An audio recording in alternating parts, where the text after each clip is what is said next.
Ustadz ya. Mohon penjelasannya Ustadz. Insyaallah. Jadi ada satu ungkapan, teman yang baik itu adalah teman yang menunjukkan aib kita. Itu lebih baik daripada teman yang memberikan kita uang atau memberikan kita harta.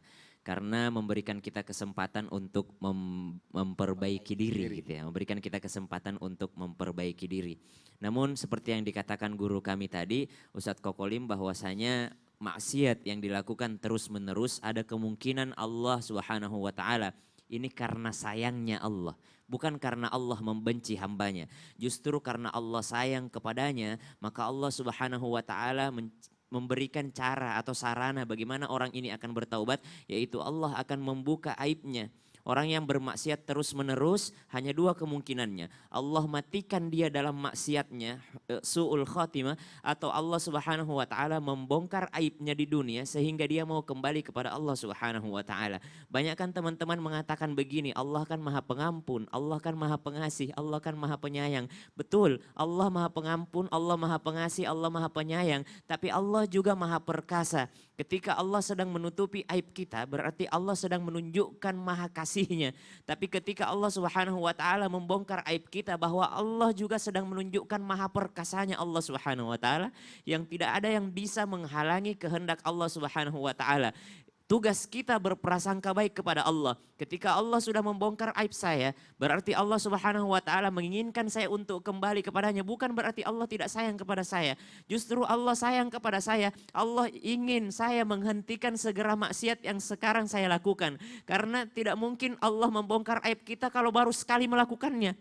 Baru 2 kali, baru 3 kali melakukannya, Allah tidak bongkar aibnya. Tapi kata Allah, nih orang kalau tidak dibongkar sekarang aibnya, dia akan melakukannya terus menerus. Daripada dia mendapatkan yang namanya bad ending atau yang namanya su'ul khatimah, buruk akhirnya, maka lebih baik diberikan teguran sekarang sehingga dia bisa kembali kepada Allah Subhanahu wa taala. Maka berbahagialah ketika Allah Subhanahu wa taala sudah mulai yang namanya membongkar aib. Kalau Allah membongkar aib kita, berterima kasih kepada Allah Subhanahu wa taala.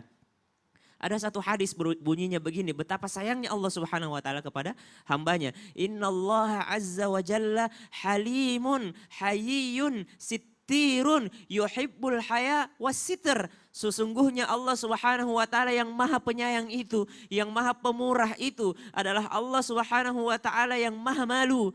Kemudian Allah Subhanahu wa taala yang maha menyembunyikan aib. Kemudian mencintai yang namanya sifat malu terhadap diri hambanya. Dan mencintai sifat yang namanya menyembunyikan aib saudaranya. Maka Allah Subhanahu wa taala membongkar aib seseorang. Bukan karena Allah membencinya. Justru karena Allah menyayanginya. Allah Subhanahu wa taala memberikan kita waktu 1 hari itu 24 jam, sama semua. 1 hari 24 jam. Maka kita jangan habiskan untuk yang namanya mencari-cari aib orang lain. Atau yang namanya membongkar aib orang lain. Muhasabah, menghabiskan waktu untuk memikirkan aib orang lain tanpa yang namanya mengambil waktu daripada 24 jam ini memikirkan aib sendiri. Karena memikirkan aib sendiri inilah yang membuat kita bermuhasabah. Apa itu muhasabah? Yang namanya mencari atau mengingat-ingat, menghitung-hitung. Hari ini amal soleh saya berapa? Hari ini amal buruk saya berapa? Maka ketika kita sudah mendapatkan waktu tersebut, inilah waktu terbaik di hadapan Allah Subhanahu wa taala. Sony, Allah Subhanahu wa taala bukti sayangnya kepada manusia, dosa itu nggak ada baunya. Oh iya. Seandainya dosa ada baunya, maka tidak mungkin kita berani dekat kepada orang lain. Abu Hurairah radhiyallahu an, sahabat Rasulullah sallallahu alaihi wasallam yang terbaik ini pernah mengatakan, seandainya dosaku ini dilihat sama orang, tidak ada yang mau ikut denganku. Padahal dia banyak sekali meriwayatkan hadis. Kalau dosa bau pasti sekarang kita udah bau banget di sini ya, udah dicium sama orang. Malu banget, malu. Ya Allah Ustadz, saya makasih untuk penjelasannya Ustadz ya. Semoga kita yang ada di rumah bisa bertobat dari sekarang. Semoga Allah ampuni dosa kita, dosa keluarga kita, dan kita semakin dekat kepada Allah Subhanahu wa taala. Baik, sekarang aku punya quotes. Nih, quotesnya mau aku kasih lihat sama Ustadz Maulana. Ustadz, aku bacain ya nih.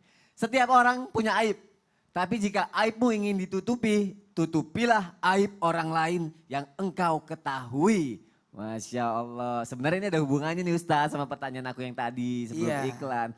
Kalau kita mau ditutupin aibnya sama Allah, kita harus mau nutupin dulu aib orang lain. Tapi ada gak sih yang akibatnya kalau yang kita rasakan apabila kita tidak menutupi aib orang lain? Dan apa balasan yang kita dapat kalau kita menutupi aib orang lain? Silakan.